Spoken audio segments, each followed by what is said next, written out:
Welcome to the beach. I have Bebop here. This is Bebop, the dancing bird. Come on, dance.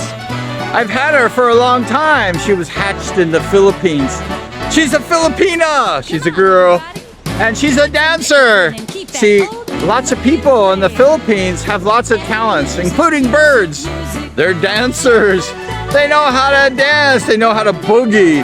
And Bebop is 15 years old. You're 15 years old, right? And she was born, like I say, in the Philippines. And she's like the rest of the Filipinos. She's talented. She can sing. She can dance. She can do anything. Why? Because she's a Filipina bird.